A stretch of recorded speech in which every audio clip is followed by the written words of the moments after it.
Buenos días, bienvenidos a la 11ª parte de la introducción en la que ya prácticamente acabaremos de realizar esta lectura, comentario y comparación de los dos, no son prólogos, pero sí introducciones que hacen tanto Bruno Snell como Wilhelm Nesle a sus respectivas obras. De este último nos quedamos en la página 21 y empezamos la lectura de hoy con el parágrafo tercero.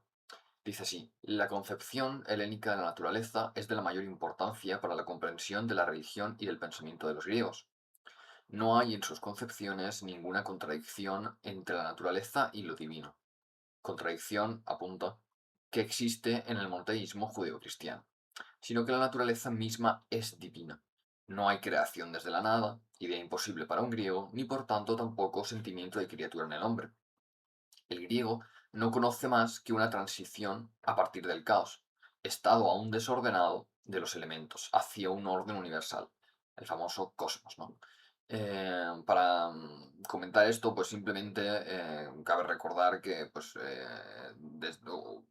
desde el punto de vista griego y el que secunda o el que comprende, porque luego veremos que hay ciertas disonancias en qué es eso del caos, ¿no? Y por tanto qué es el cosmos y, digamos, a fortiori qué es la naturaleza y qué es lo divino.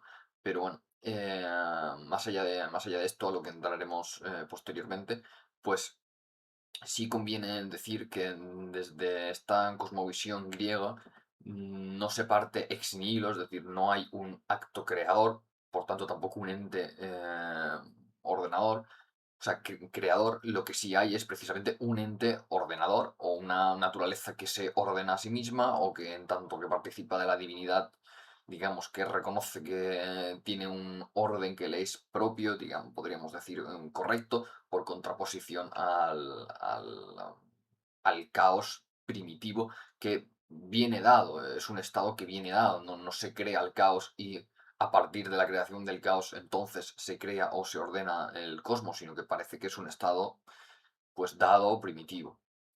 Bueno, para tratar esta cuestión del caos y el cosmos siempre conviene retrotraerse hasta Hesíodo concretamente en su Teogonía.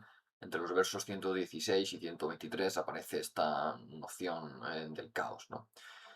Concretamente lo que dice es etoimen protista chaos genet, es decir, lo primerísimo, o en el primer lugar de todos, se dio el caos. Dice un poco más adelante, ekhaeos derbos temelaina tenix egenonto, es decir, a partir del caos, ekhaeos, nacieron el Erebo y la Negra Noche, ¿no? Es decir, hay esta especie de principio dado o estado dado que es el cosmos, a partir del cual, pues sí, el Erebo y la Negra Noche. Pero no aparece como que el caos se crea, sino que simplemente, bueno, Geneto, como que se da, se empieza o algo así podríamos decir. Luego veremos qué interpretaciones han dado sobre este protista Chaos Genet y convendremos a qué se refiere exactamente, ¿no? O qué implicaciones tiene. Sobre el caos hesiódico, pues o sea, se ha escrito una cantidad de literatura científica enorme, pero bueno, nos quedamos con algunas cuestiones básicas, como por ejemplo el escolio Estacio la Tebaida en el verso 482, que dice así: la primera opinión procede de Hesíodo, la primera opinión respecto al tema del caos, eh, que predicen hechos futuros porque el supremo fundador del mundo, al configurar el caos a modo de semillas, les concedió este poder. En este escolio prácticamente lo que se entiende es que el caos tiene cierta función pues engendradora, ¿no? Eh, sí, dispone de cierta materia seminal que permite la creación de lo que viene después, ¿no? Que en principio pues podríamos entender también hay cierto, se crea con cierto orden, podríamos decir. Luego en la página 66 de la introducción de Gredos, que está por ahí arriba, el tercer tomo, se dice sobre sobre la teogonía. La teogonía es, pues, el poema de los dioses y en su evolución Hesíodo se muestra optimista. El mito de las sucesiones implica un proceso progresivo desde el caos hasta el orden perfecto sancionado por la justicia de Zeus. Siempre que se habla de la justicia de Zeus, pues bueno, uno recuerda, ¿no? El famoso libro que está un poco más abajo de Justice of Zeus, ¿no? Eh, Porque ahí además, pues, hace un análisis muy distendido. Pero bueno. Siguiendo con la introducción a la teogonía de Gredos, dicen, nos encontramos finalmente ante el primer poema griego que busca una explicación divina al orden del mundo y que basa esa explicación en el triunfo definitivo del bien sobre el mal. La misma dualidad, en suma, que nos dará la clave a un nivel humano en los trabajos de la miseria y el caos que aqueja a los hombres en sus relaciones sociales. Luego, si conviene recaer o si hay algún autor que ha trabajado esta cuestión también, es West, que en su nota al verso 166 respecto al de Chasm, que es como traduce caos, dice: This is the literal meaning of the Greek name of chaos. It does not contain the idea of confusion or disorder. Es decir, esta es la traducción, o este es el sentido literal del nombre griego caos. No contiene la idea de confusión o desorden. Es decir, no. West entiende que no hay un caos por contraposición al orden, sino que el caos es eh, pues un abismo, una especie de brecha, como veremos ahora.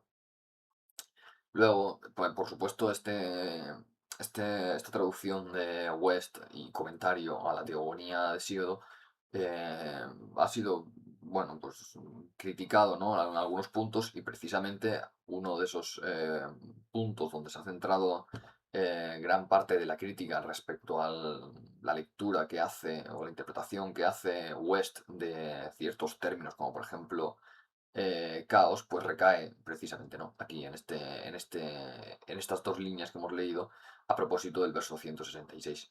Por ejemplo, si nos vamos al comentario sobre la línea, o sea, sobre la línea, el verso 116 de la teogonía de Hesíodo, que hace Stephen Hoffman, publicado en el 22 de mayo del 2017, dice lo siguiente, en bastante, digamos, contraposición, ¿no? a la perspectiva de West.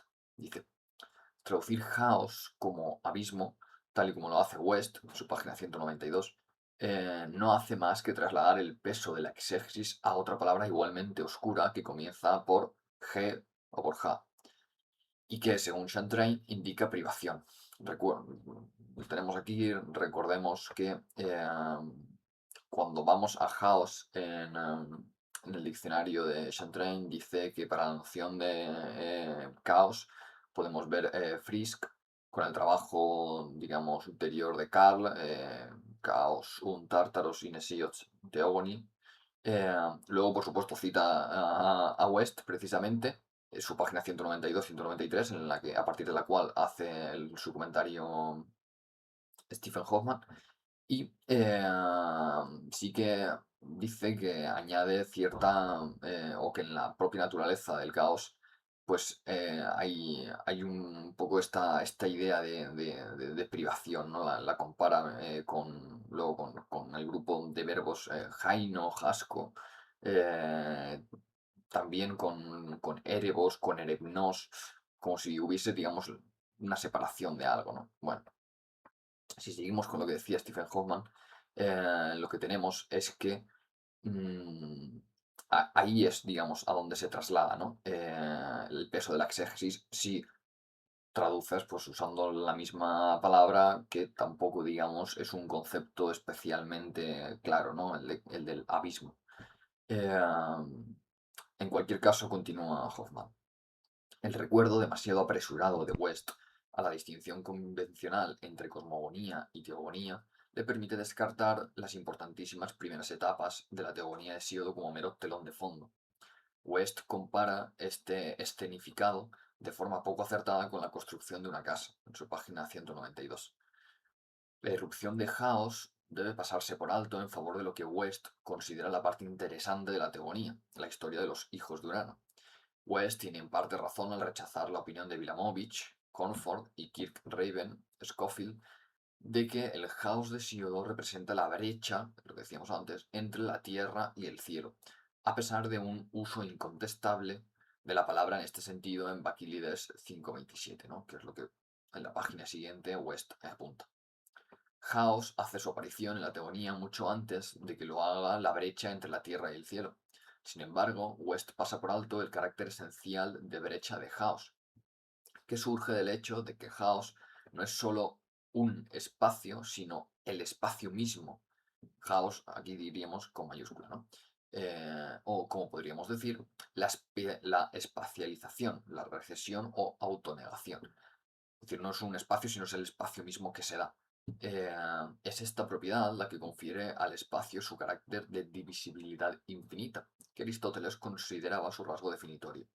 Al ser infinitamente divisible, todo espacio es una brecha o intervalo entre otros espacios, cada uno de ellos a su vez infinitamente divisible, y cada uno lleno de diversas cualidades de la materia, denso, raro, opaco, transparente, etc., ¿no? Este es un poco el comentario que hace, no que hace Stephen Hoffman al verso 116, sino, digamos, centrado en la opinión o en el comentario que había hecho West en su propia traducción a este mismo verso, ¿no?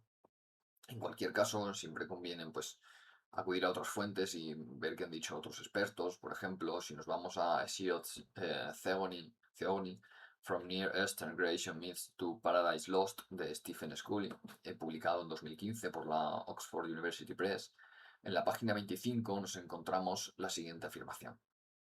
Dice, el origen griego a partir del caos dista mucho, sin duda, de la existencia hebrea de Dios antes del tiempo y el espacio. Lo que decía, lo que comentaba, ¿no? No se supone a partir, digamos, de esta exposición del paso del caos al cosmos, pues se supone que no puede haber un ente superior creador, como mucho, pues podríamos el ordenador, ¿no? El CETES, ¿no? Que en griego. El caos es de género neutro y hace referencia a un abismo o una brecha que hace posible la división. Por lo demás, la figura carece de personalidad. La evolución se produce sin sentido ni razón, ya que primero nace un dios y luego otro. Aquí es donde encontramos, por ejemplo, que al emplear el mismo verbo, ¿no? Genet y geneton, pues se puede decir que sí, que ambos nacen, ¿no? Entonces no sería un estado dado o el mismo espacio dado, ¿no? Por eso comentaba en un principio que hay diversidad de opiniones y algunas de ellas contrapuestas, otras, pues bueno, más o menos reconciliables. Siguiendo con lo que dice Stephen, la evolución se produce sin sentido ni razón, ¿no? Que primero nace un dios y luego otro. Lo más parecido a un diseño que propone el mito griego es la figura de Eros, pero el deseo sexual y el destino biológico tienen poco que ver con la intención consciente. Los dioses griegos nacen en el tiempo y, en cierta medida, están sujetos a las leyes. Luego nos encontramos que en la página 64 de este mismo libro dice el mito de Sanchuniatón, tal y como lo recoge Eusebio a través de Filón, comienza con, cito, un aire sombrío y ventoso, o una ráfaga de aire sombrío y un caos turbulento y oscuro. Dado que se trata del único relato de la creación del Oriente Próximo que comienza con el caos, resulta tentador imaginar una influencia directa de Hesíodo sobre el escritor fenicio posterior. Además, la palabra que Filón utiliza para oscuro al modificar caos es erebodes, la forma adjetival del erebos, ¿no? Que aparece en la oscuridad, ¿no? Que aparece en Hesíodo, ¿no? El hijo varón del caos en la teogonía, que se une en amor con su hermana la noche, ¿no? Temelaina Tenix, ¿no? Bueno, si avanzamos un poquito más, ya aquí se esmera, ¿no? Sobre cuáles son las propiedades, ¿no? De este caos. En la página 91 comenta, las opiniones difieren en cuanto a si el caos de Hesíodo influyó también en la concepción de Anaximandro del divino to apeiron, es decir, lo ilimitado, un sustantivo neutro en singular, al igual que el caos sin padres de Hesíodo, que se encuentra por completo fuera del cosmos y rodea nuestro universo y cualquier otro, si es que existen. A diferencia del caos de Hesíodo, Anaximandro veía al divino Toapeiron dirigiendo el universo, aunque sin conciencia ni voluntad. No obstante, Stokes habla en nombre de muchos cuando lo considera una audaz reelaboración de Hesíodo. Puede que así sea, pero gran parte de lo que Stokes dice sobre el caos de Hesíodo parece erróneo. Lo describe como, en primer lugar, la fuente de todas las cosas. Segundo, que rodea la Tierra, al igual que el Toapeiron de Anaximandro rodea el cosmos. Y tercero, compuesto de una sola materia sin mezcla. Stephen dice, ninguna de estas afirmaciones parece probable. Y pone, digamos, contrapone, mejor dicho, sus tres características del caos a las que aportaba de Stokes, ¿no? La primera, Hesíodo no describe el caos como la fuente, padre de la tierra, Eros, sino solo de Erebo y la noche. En segundo lugar, no parece rodear la tierra, sino que yace en algún lugar debajo de ella. Y en tercero y último, más que una unidad primigenia, el caos parece ser una brecha primigenia, o una primera apertura que hace posibles otras divisiones.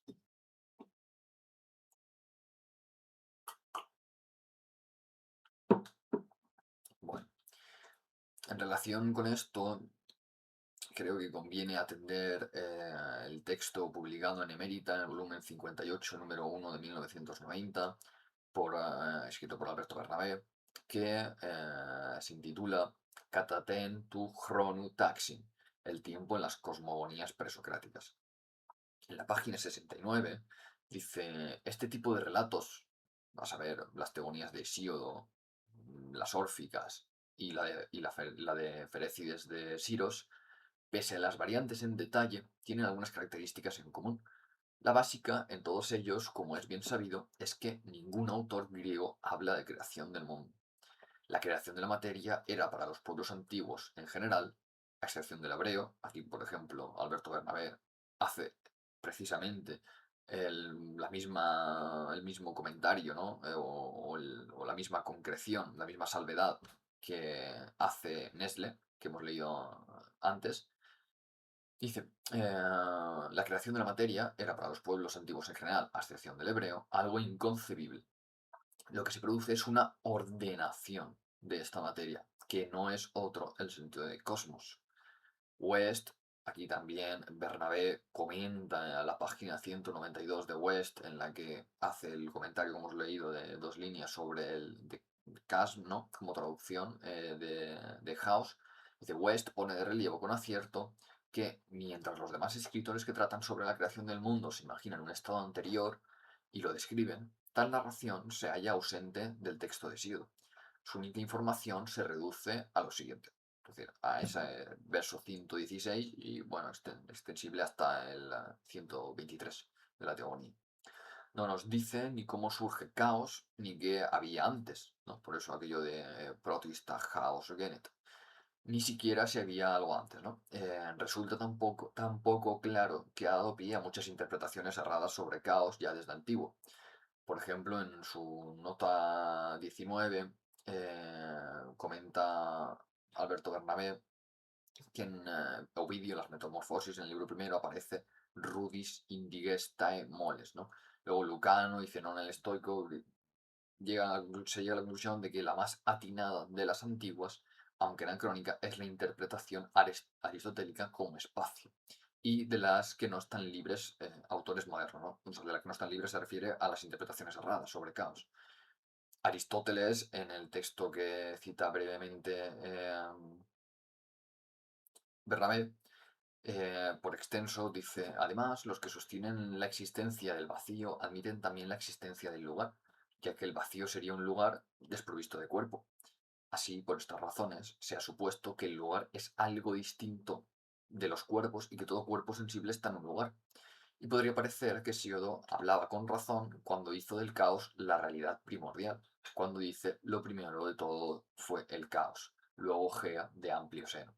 Como si tuviese que haber un espacio primordial para las cosas, pues pensaba, con la opinión común, que todas las cosas tienen que estar en un donde, tener un lugar.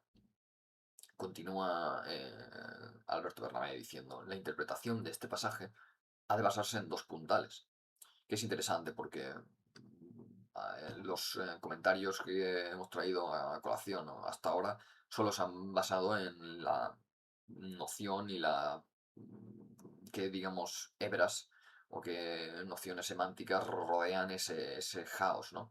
Pero aquí Alberto Bernabé va un poco más allá y se detiene en otros términos de la misma afirmación brevísima, ¿no? Bueno, estos dos puntales. La primera es la etimología de caos, ¿de acuerdo? Y el uso de génito.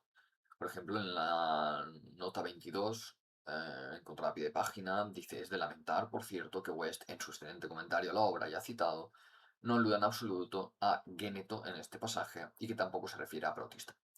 Esto, digamos, pues viene a solucionarlo o a repararlo Bernabé, ¿no? Que sí que recae sobre esto, sobre estos dos términos. En primer lugar, dice: en cuanto al uso de géneto, indica que caos no era siempre, no es eterno, sino que nació, se produjo. Hesíodo le niega a caos el carácter de eterno. Lo eterno debía ser aquello preexistente a caos, en lo que se produjo tal abertura, y de lo que Hesíodo no nos habla. Se trata, pues, del nacimiento de un ente divino y primigenio que surge en el interior de un antiguo continuo primordial, ¿no? Aquí, pues, reparando nuevamente, ¿no? Recayendo nuevamente sobre la cuestión principal, que es la del caos, y sobre si es creado o sin creado, si es el estado primordial, o en tanto que brecha se produce partiendo de otro estado primordial al que Hesíodo, digamos, ya no accede o ya no, sobre el cual no recae. Esta es digamos, la duda, ¿no? Que siempre se comenta, ¿no?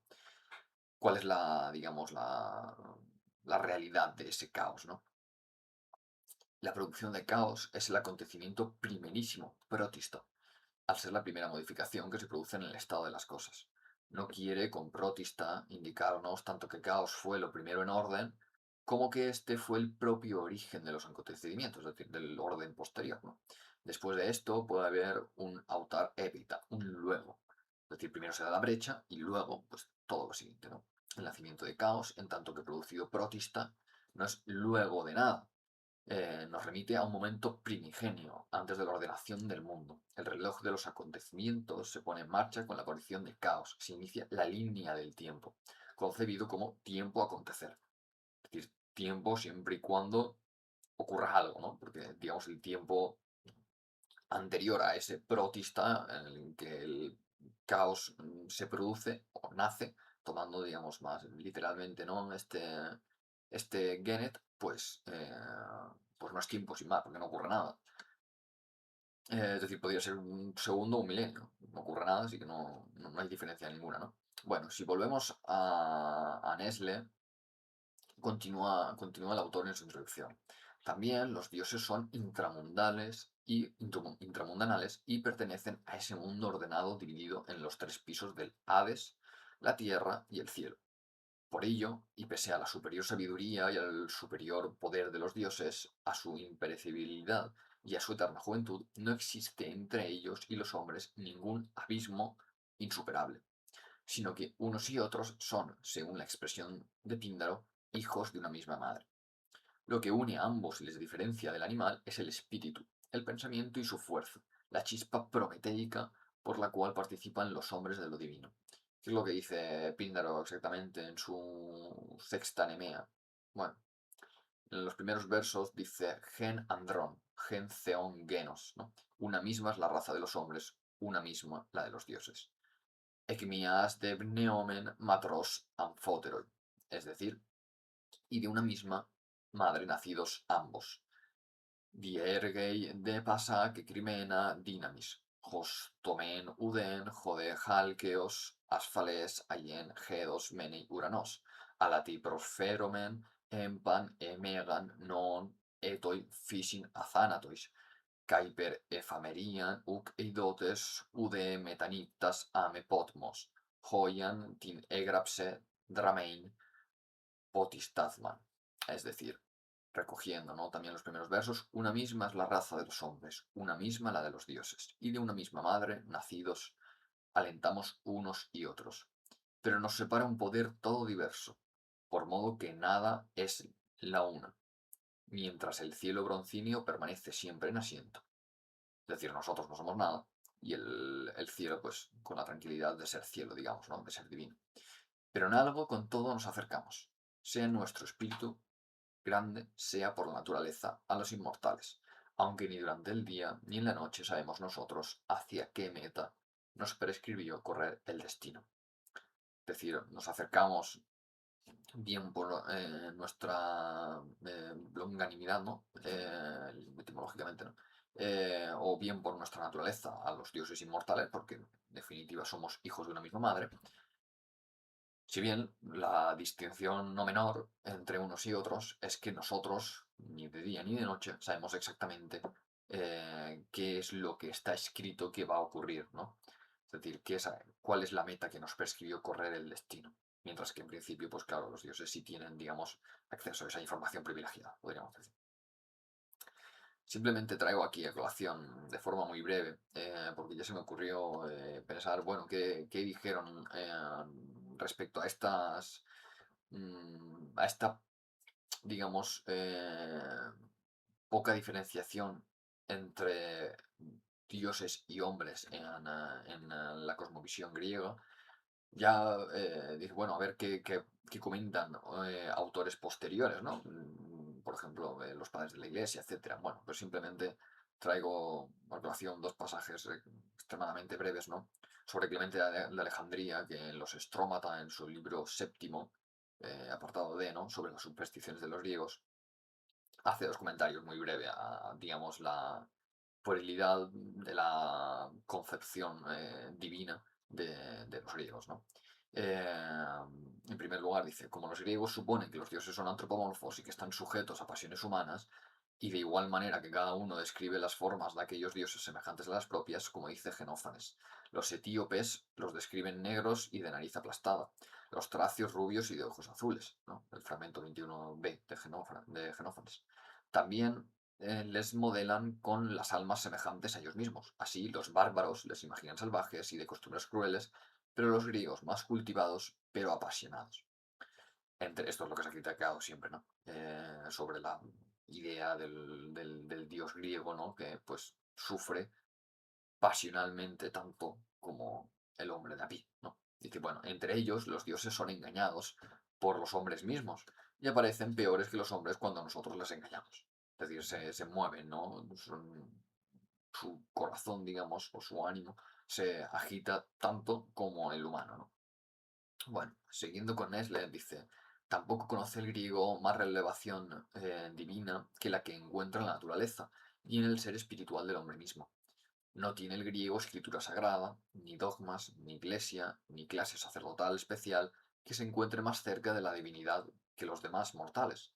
Aristóteles explica la idea de la divinidad en el hombre por la contemplación de los astros y de los fenómenos anímicos en su interioridad.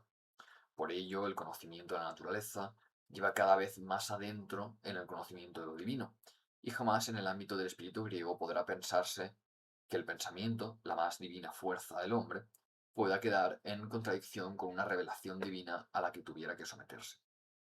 Desvelar la naturaleza, pues, es desvelar lo divino, ¿no? Diríamos. Por eso, cuando se accede a lo que no se ha revelado voluntariamente, o no se ha dejado ver, sino por descuido, se incurre en una acción cargada de hibris, ¿no? La de querer saber más de lo que se ha permitido, ¿no? Y la divinidad, la naturaleza, hace pagar al hombre. Esto lo encontramos, por ejemplo, en el himno Atenea de Calímaco, ¿no? En el verso 78 dice, Uc ecelon deide tame cenita. Y sin querer vio lo que no le era lícito ver. ¿Qué es lo que ocurre? Que pues para, digamos, este pasarse de la raya, ¿no? Este excederse en el conocimiento que está permitido al hombre, pues bueno, para esto, por supuesto, los dioses tienen preparado una pena, una condena, un castigo, ¿no? ¿Cuál es el caso del himno Atenea? En Calímaco, versos 100 a 103, dice, Cronioi ho delegontinomoi, hos que thanaton ho kametheos autos gelital, athrese miszo tuton idein megal. traducido, pero así rezan las leyes de Crono. Aquel que vea a alguno de los inmortales cuando ese dios no lo desea, pagará un alto precio por lo que ha visto. Mizó, ¿no? Mizó, Tuton y Dein Megal. A ello, continuando con Nesle, a ello se le añade la elasticidad del mito, que nos muestra siempre la narración sobre dioses y héroes en una forma fluida y susceptible de las más diversas interpretaciones.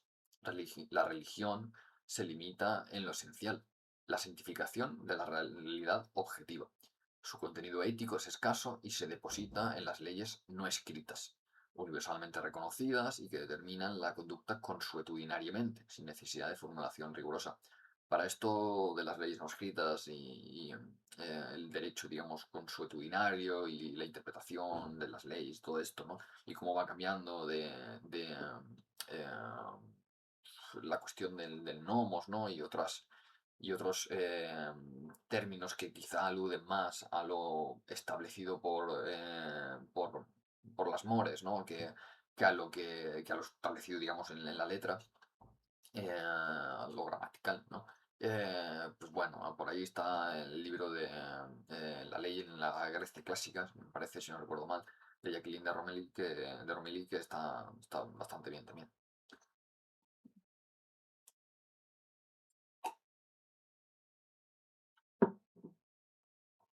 Bueno, si seguimos con Nesle, nos dice, aunque la tensión entre la religión y la consideración racional del mundo no sea entre los griegos tan intensa como entre los pueblos cristianos de la Edad Moderna, y aunque por ello mismo se hagan siempre intentos de establecer puentes entre ambas, llegó de todos modos el momento en el que tuvieron por fuerza que desgarrarse la una de la otra.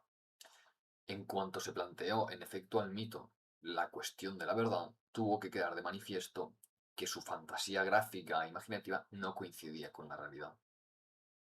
Esta ruptura, comenta Nesle, no se produjo de todos modos repentinamente, sino que apenas sentida al principio, la escisión entre el pensamiento mítico y el racional se consumó en el curso de mucho tiempo. Es imposible separar cronológicamente una del pensamiento racional de otra del pensamiento mítico. Esto es lo que comentábamos y lo que leíamos hace 3, 4, 5, 6 vídeos, ¿no? Cuando hablamos precisamente de que el mito, si bien ser, pues digamos, cuentecillos de dioses y de héroes, contiene una gran base lógica, ¿no? Es decir, que el pensamiento lógico no surge como lo que comentábamos ex nihilo tampoco, sino que hay una base, y esa base precisamente es el pensamiento mítico.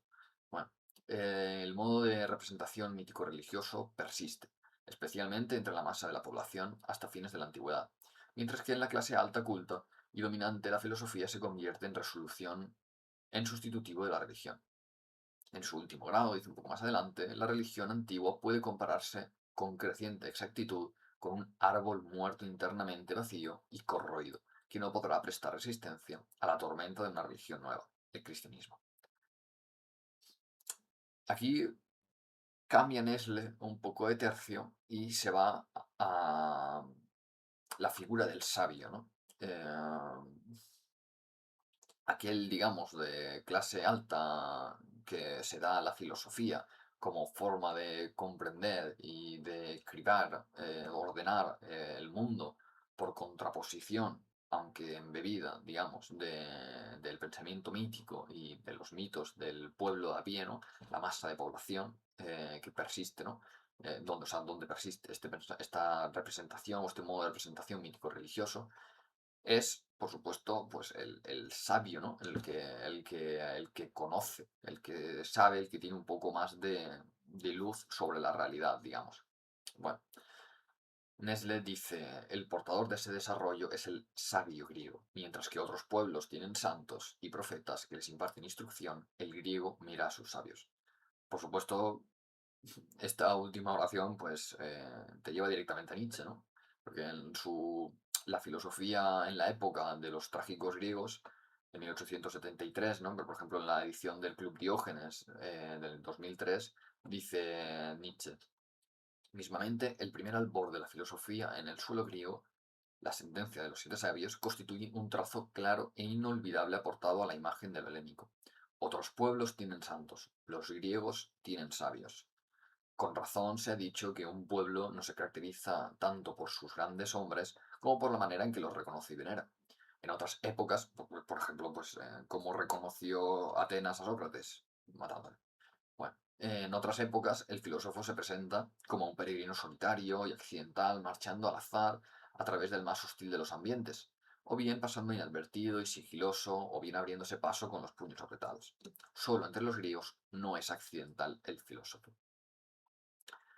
Que por cierto, otros pueblos tienen santos, los griegos tienen sabios, me parece que es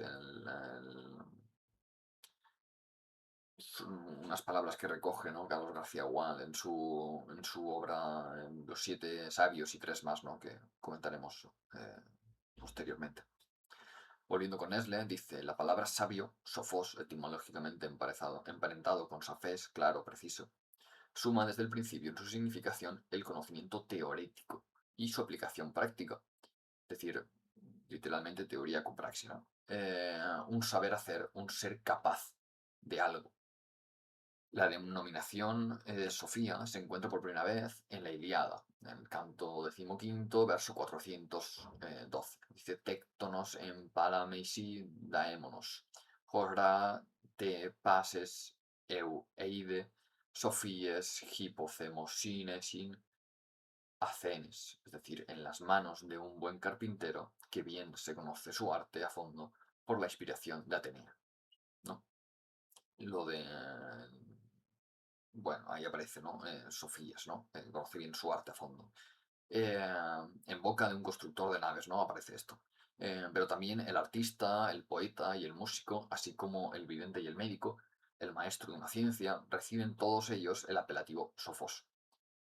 Lo común a todos ellos es que dominan una técnica y su aplicación, es decir, que tienen un conocimiento teórico que le permite realizar su práctica de forma correcta, podríamos decir. Este doble aspecto de la sabiduría griega se encarna finalmente en los hombres reunidos con especial sentido en el grupo de los siete sabios, cuyos nombres pues ya sabemos, ¿no? Que por lo demás, con algunas excepciones que se presentan en todas las listas, ¿no? Lo mismo dice Carlos García Gual y es Vox Populi. Estos hombres son los maestros de la sabiduría sentencial o nómica, los cuales intentan acuñar las experiencias de la vida práctica o bien consejos y exhortaciones fundadas en ellas en breves sentencias que puedan grabarse en la memoria, ¿no? Por supuesto, habla del Medenaga, del Gnosis Autón, etcétera, ¿no? Todas aquellas máximas apuntadas, ¿no? En el templo de Delfos, etcétera. Bueno, sus autores no fueron filósofos aún, sino en su mayor parte estadistas prácticos. Pitágoras de Mitilene, Vías de Priene, Cleóbulo de Lindos, Solón de Atenas, Quilón de Esparta. En cambio, solo uno de ellos, Tales de Mileto, que aún así también destacó por lo demás ocasionalmente con consejos prácticos, políticos y técnicos, y al que según la leyenda el oráculo de Delfos concedió la palma de la sabiduría, inaugura al mismo tiempo, este Tales de Mileto, según testimonio de Aristóteles, la serie de filósofos griegos. Respecto a esta figura de o a esta lista, digamos, o a este conglomerado, no sé, de los siete sabios, dice Carlos García Gual en su obra Los siete sabios y tres más, publicada en Alianza Editorial en 1989, dice, los siete sabios son figuras significativas de un tiempo bien marcado en el progreso de la civilización antigua, el de la emergencia de la inteligencia política, con la organización de las poleis en su marco institucional y legal, con el ocaso de las oligarquías aristotélicas y la fundamentación del orden cívico en las leyes escritas y para todos. Es, sin duda, un momento de transición y crisis de valores, de convulsiones económicas y sociales profundas, de las que surge un nuevo orden y la creencia en la razón como medio para entender ese cosmos. ¿Qué ocurre? Que se está ordenando, ¿no? Prácticamente, digamos que con la época, bueno, aristocrática, eh, que si bien es cierto se solapa, ¿no? Muchas veces, pero bueno, eh, había cierto caos, ¿no? Y esta clase de sabio que se encuentra inscrito en la lista de los siete sabios, pues predominantemente el conocimiento que tiene, tanto teórico como luego llevado a la práctica, es de tipo político. Es decir, lo que hace es ordenar ordenar la polis, el pueblo, cómo se gestiona los espacios públicos, etcétera, ¿no? Esto es lo que, esta es la, digamos, el tipo de arte que predomina en esos siete sabios, ¿no? Continúa Carlos García Gual, ahí se perfilan las figuras de los siete sabios con un raro prestigio vago y duradero. En medio de esa revolucionaria época arcaica, los sabios son paradigmas de sensatez, ¿no? Prácticamente esta sofrosine, ¿no? Es decir, este sentido común de cómo aplicar, digamos, cómo gestionar esto con sentido para que no haya disparates propios, ¿no? Digamos, de la época que luego se dirá arcaica, ¿no? Los siete sabios surgen, pues, en un contexto preciso y agitado. De algún modo, sus figuras contrastan con los héroes de antaño, rememorados por los cantos épicos y afincados en los mitos tradicionales. No son grandes guerreros, sino constructores de un orden social, gente de paz y de diálogo, de ciudad y de justicia. Tal vez podemos verlos como héroes a su manera burguesa, en un mundo más prosaico en que el triunfo no se logra ya mediante hazañas bélicas y estrépito de almas fulgurantes, sino a través de la habilidad y la inteligencia en el trato civilizado, ¿no? En esas ciudades, pues prospera un comercio variado, progresa la administración económica, hay instituciones cívicas nuevas, conceptos nuevos sobre el hombre y la sociedad. En este marco histórico, pues, marcado por la colonización y la invención de la moneda, ahí es donde se destacan, junto a los poetas líricos y a otros políticos audaces, los llamados sabios por la tradición posterior. Pero precisamente al leer esto, ¿no? Sus figuras contrastan con las de los héroes de antaño, rememorados por los cantos épicos y afincados en los mitos tradicionales, ¿no? Y que no se basa, digamos, su triunfo no es de tipo bélico, o no es por un botín, no es crematístico, ¿no? Pues recuerda un poco, ¿no? Aquella lectura, digamos, de los poemas homéricos según la cual ya se ve un gran distingo entre lo bélico que es Aquiles, en tanto que héroe de la época arcaica, y lo diríamos, entre comillas, civilizado o ingenioso, ¿no? Ahí tenemos a ese Polimejané, ¿no? Polítropo, ¿no? Muy versado. Es decir, ya tiene otra clase, las características del héroe de la Odisea no son las características que había en el héroe de la Ilíada, ¿no? Ya hay algo más, podríamos decir, hasta cierto punto, y cogido mucho con pinzas, ¿no? Ya hay algo más, quizá de político, ¿no? Entendiendo, no que el contexto histórico es político, literalmente político, de que viven en Polis, sino que precisamente algunas de las mañas, de las características del tipo, digamos, de inteligencia y de pericia que demuestra Odiseo, será quizá el que prenuncia a este siguiente tipo de héroe político puramente, ¿no? Ya, y digamos, anclado a la tradición a partir de la lista de los siete sabios, ¿no? Bueno, continuó Carlos García Gual un poco después, dice, si la gloria y el honor familiar marcaban las pautas de antaño, ahora importan también el respeto y la justicia, y también las ganancias y la riqueza adquirida. Dicho en griego, no solo kleos y timé, sino aidos y dike, kierdos y grémata. Grémataner, dice la célebre frase Alceo, ¿no? Su riqueza, o más moderna y brutalmente dicho, su dinero, es el hombre. Un eslogan muy propio del tiempo, una queja contra la valoración nueva, ¿no? La sabiduría, en su praxis cívica, es un arma para el medro y el enriquecimiento en estas comunidades abiertas a las técnicas y a las nuevas ideas, con afán comercial y gusto por el lucro y el progreso. El sabio es el que domina una técnica, el que profesa la excelencia de un arte. Como dirá Aristóteles, Sofía arete testegnes, ¿no? En Ética Nicomaquea 1141 a 12. Y también el político que sabe manejar los asuntos de la polis con arte y sagacidad en un trato civilizado, ¿no? Ya finalmente comenta Carlos García Gual que la lista de los siete sabios, como también decía Nesle, es un tanto variable en su nómina, ¿no? El número 7 tiene un cierto resonar mágico en la tradición. Y aquí hay algo interesante que sí se pasa por alto en el comentario de Nesle, pero que Carlos García Gual, con su sapiencia infinita prácticamente, nos trae, es pues un par de con un poco de comparación con otras civilizaciones, ¿no? Que también ese número 7 es el que se recoge, ¿no? O el que se guarda para la expresión de la sabiduría, ¿no? O a través de, digamos, 7 personajes sabios, ¿no? O especialmente sabios. Dice García Wall. Recuerda Bruno Snell que en un mito aludido por Píndaro en la Olímpica séptima, verso 71, se habla de los 7 sabios hijos del sol que recibieron los más sabios pensamientos entre los hombres de antaño. Y otros ejemplos mucho más antiguos y de otras culturas. Así, por ejemplo, en la tablilla 11 del poema de Gilgamesh se cita a los 7 sabios que pusieron los fundamentos en los muros de Uruk. En la tradición hindú se recuerda a los 7 rishis que recibieron de los dioses su saber y habilidad poética. Los chinos han pintado en algunos dibujos a los 7 sabios en un bosquecillo de bambú, o sea, en el bosquecillo de bambú. Entre los persas, el consejo estaba constituido por 7 consejeros como expertos en prudencia. Esto se puede encontrar en Heródoto, ¿no? El libro 6. También en Homero, tanto Agamenón como Príamo son aconsejados por un grupo de 7 experimentados notables. Ilíada, canto segundo, versos 405 y siguientes, y eh, canto tercero, verso 146 y siguientes, ¿no? Respectivamente, el consejo de Agamenón y el de Príamo. También, ya siguiendo con Nestle y prácticamente acabando con esta última sesión introductoria, dice también los filósofos griegos se llaman al principio sabios, sophoi, o sofistas, sofistai, ¿no?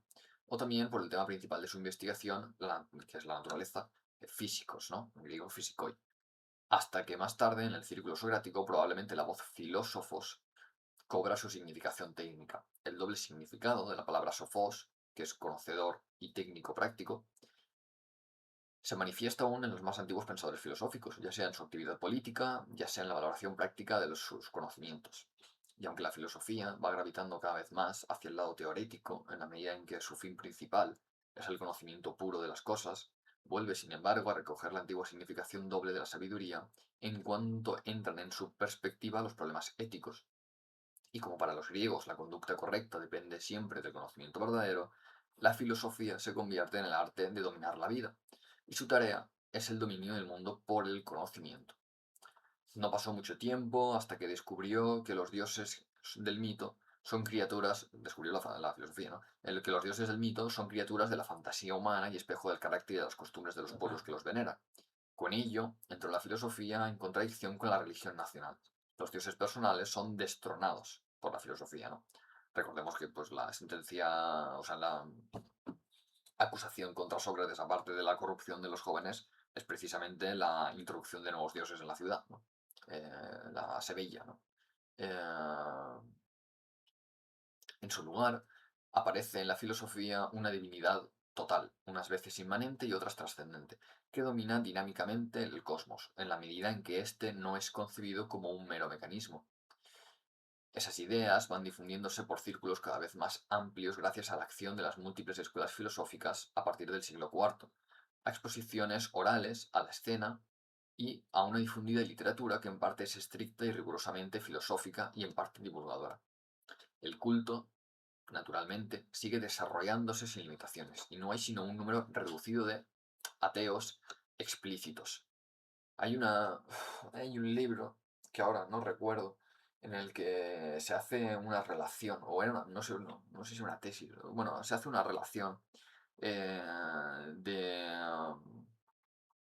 los personajes literatos y políticos eh, principales o conocidos de Grecia que fueron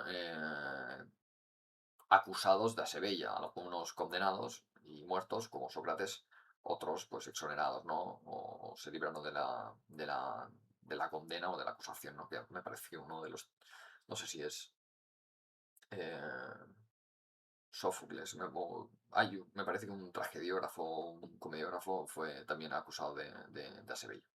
Bueno, aún más, en el periodo helenístico, el politeísmo experimenta cierto refresco y robustecimiento a causa de la oleada religiosa que llega del Oriente y sin la cual seguramente se habría descompuesto antes. Pero la vieja religión había perdido su vitalidad y fue cayendo cada vez más pronunciadamente en un proceso de demonización que despertó a la nueva vida a las oscuras fuerzas de la magia, cuando incluso en suelo romano, a partir de la gran revolución político-social y hasta el siglo segundo de nuestra era, encontramos aún un espíritu realmente filosófico y una auténtica religiosidad que sean capaces de dar a más de un hombre sostén en la vida y en la muerte. Ambos proceden de la nueva imagen y del nuevo sentimiento del mundo creados por la filosofía griega. También además es conocidísimo, ¿no? Aquello de que la filosofía, cuando llega a ser filosofía helenística, pues deviene prácticamente ética, ¿no? Más que física primitivamente, metafísica posteriormente, ¿no? Se convierte en cómo, digamos, cómo comportarse, cómo aprovechar la vida, o cómo despreciar la vida y cómo afrontar la muerte, cómo afrontar, pues, digamos, los sucesos o las circunstancias que devienen en el día a día, ¿no? Entonces, pues bueno, podríamos decir que se vulgariza o se vuelve también más práctica, porque por supuesto podríamos decir, aunque no sería del todo correcto, pero bueno, podríamos decir que no tiene una aplicación tan práctica aquello que es puramente teorético, ¿no? Por supuesto, no tiene la misma practicidad o la misma utilidad una reflexión metafísica que una reflexión ética. Al menos no tiene una vía de practicidad, ¿no? De puesta en práctica tan sencilla. Por supuesto, una cosa ya es que por, por, por estas reflexiones metafísicas o a través de ellas se contribuya a la creación de un sistema filosófico propio que eventualmente llegue a la ética y a fortiori pues se instale, digamos, en el día a día y entonces sí tenga una gran practicidad. Pero de no ser así, pues digamos que cierta ética, aunque luego, por ejemplo, ¿no? No había, me parece que esto lo explica Long, ¿no? En la filosofía helenística, como las tres, digamos, ramas principales de la filosofía estoica son, digamos, inextricables. No se puede dar la ética si no se conoce, digamos, la lógica. También la gramática, ¿no? Es una rama importante de la filosofía estoica que digamos, viene dada, ¿no? Igual que la ética, por un conocimiento quizá algo sí un poco más metafísico, ¿no? Con el que en principio tiene que estar de acuerdo, ¿no? Pero ya luego pues se producen ciertas disonancias que también van creando a su vez, pues, diferentes senderos, ¿no? Dentro de la propia escuela estoica, ¿no? O corrientes, o al menos sí pensadores, ¿no? Bueno, ya por concluir con estos 11 capítulos dedicados a la introducción que hace tanto Bruno Snell a su obra como Wilhelm Nesle a la suya, eh, leemos cuál es el parágrafo que nos dice Wilhelm Nesle en su parágrafo final, ¿no? de la introducción. Dice, se pregunta en primer lugar, ¿quién se atreverá a describir ese desarrollo, ¿no? Como mera decadencia y consunción, ¿no? El de la muerte, digamos, de la religión en pro o en beneficio de la filosofía, ¿o no? O en el surgimiento, nacimiento, expansión de la filosofía. Bueno, no hay duda de que en este periodo se nos ofrece el cuadro de una progresiva disolución de la religión popular y nacional, pero al paso con esa disolución tiene lugar un progreso hacia un conocimiento más exacto del mundo, hacia una comprensión más profunda de la vida humana y hacia más puras representaciones de la divinidad.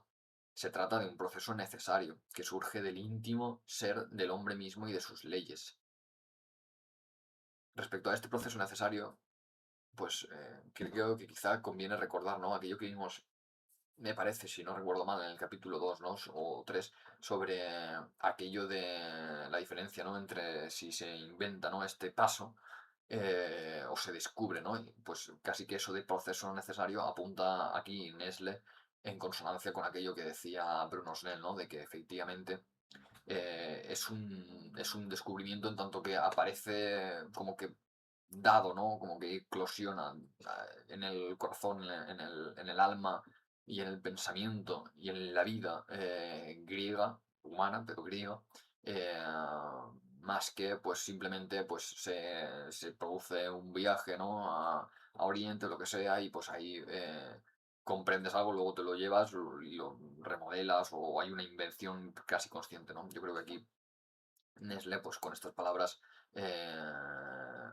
nos da un poco el cierre coincidente, ¿no? Con Bruno Snell sobre cómo se produce ese paso, ¿no? Ese descubrimiento, esa maduración, ¿no? Ese paso del mito al logos, del niño, digamos, al hombre griego, ¿no? Bueno, ambas, la consideración mítica del mundo y la racional, proceden de la misma profundidad del alma griega, del alma humana, de su trasfondo divino. Ambas, eso también lo decía más o menos Bruno Snell, ambas son efectos del espíritu divino que obra en el hombre y que, mediante la superación de la una por la otra, consigue una transformación de la representación de Dios y una nueva concepción del hombre por sí mismo. Pues, citando a Goethe en sus conversaciones con Riemer de 1810, ya dije, ¿no? O sea, Wilhelm Nestle abre su introducción con una cita de Goethe y la termina con otra de Goethe, ¿no? Ya comenté cuando empezamos, creo que precisamente en el primer capítulo de la introducción, que Goethe era el autor no griego más citado, ¿no? E incluso por encima de muchos autores de, digamos, talla altísima, ¿no? Dentro de la literatura griega. Bueno, ¿qué es lo que cita Nestle de Goethe? Dice, Dios se encuentra siempre a sí mismo y Dios en el hombre se reconoce en el hombre. Y así podemos aplicar también a la pugna, esto ya dice Wilhelm Nestle, entre consideración mítica y consideración racional del mundo, entre religión y filosofía, entre fe y saber, la profunda palabra nemo contra deum, nisi deus ipse. Es decir, nadie contra Dios si no es el propio Dios, ¿no? Dios mismo. Bueno, espero que hayan sido fructíferas estas sesiones introductorias o que al menos nos hayan puesto en claro cuáles son las vías de estudio y cuáles son los conceptos, digamos, de los que parten, los previos, ¿no? Pues casi axiomáticos en algún punto, a partir de los cuales pues, van a cribar la literatura griega para entender cómo se desarrollan respectivamente el espíritu y el pensamiento tanto griego y por extensión europeo y por extensión, si se quiere, occidental. En cualquier caso, bueno, gracias por su atención y nos vemos en el siguiente vídeo que pues empezaremos ya, ¿no? Concretamente con la concepción numérica del hombre, que es el primer capítulo del libro de Bruno Snell, una vez acabada la introducción. Bueno, muchísimas gracias de nuevo y hasta la próxima.